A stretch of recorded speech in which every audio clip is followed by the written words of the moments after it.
welcome back to Persons in Poetry. Here with us today, we have acclaimed writer and poet, John. Why don't you introduce yourself? My pleasure, Steve. Thank you for having me. Good to have you back, John. I believe you chosen one of the classics, one of your favourites. One of the classics, yes, one of my favourites. Yes, certainly a favourite classic. It's always been a favourite. I was first introduced to this poem while I was studying. I'm sure you're the same, John. It's a classic, one of my favourites. We'll have a discussion after you read, but I think the poet really captivates life at the time. John, thank you for having us. This is a story of the pie by Irene Bean. Teeth, mainstream. Let's place 10 teeth there. Are the person's teeth something she meant in the wide, separating after a husband? The seconds, buttons, looking, introducing what nearly pulled forwards. You are meant to remember the heavens' work, but not the glass teeth, the look lover called evening. Will a will comprehend a response? You meant anything I said, something I said the teeth.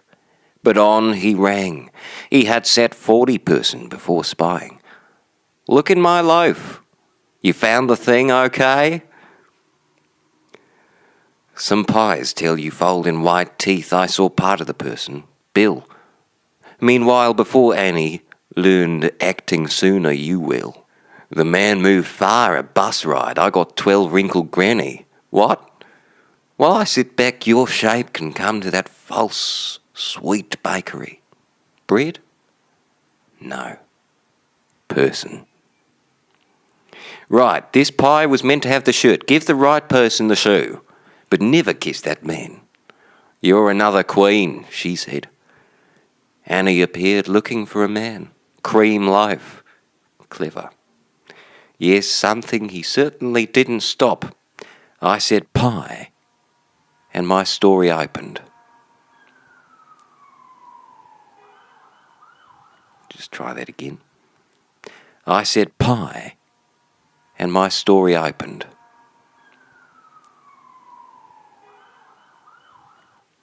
I liked bother, as sadly I do. The teeth didn't open because the person tried too late.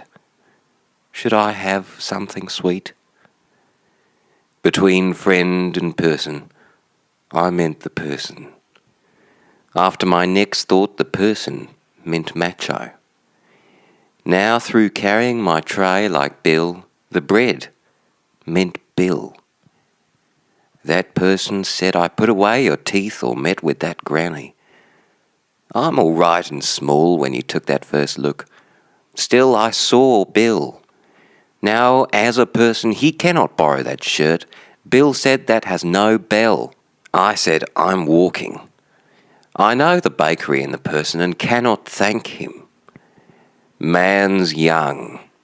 I can say I never am spying, but have said to Annie you like pies. The ow, would it, did it have a say my past, my day, or was I too pale for you? So that as the space of 20 did a 40, he can, would not.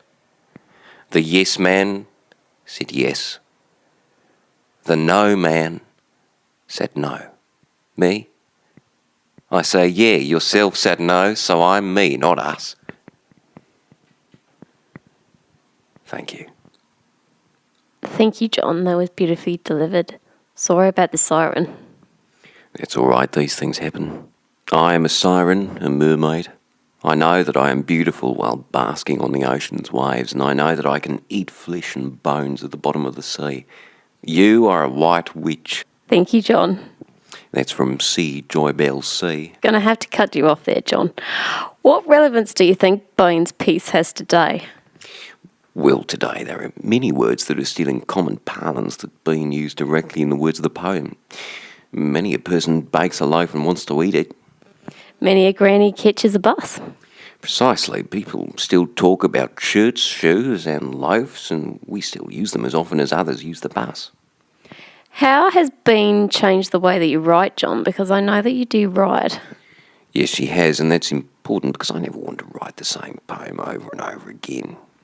Yeah, I know exactly what you mean. Right, well, I've had problems with that, but that period of my life has sort of calmed down since I first read her story, The Pie. By Irene Bean. Thank you so much for joining us, John. Looking forward to catching you at the Poetry and Pottery Convention in Melbourne in September. It's been a pleasure, thank you, Steve. Thank you.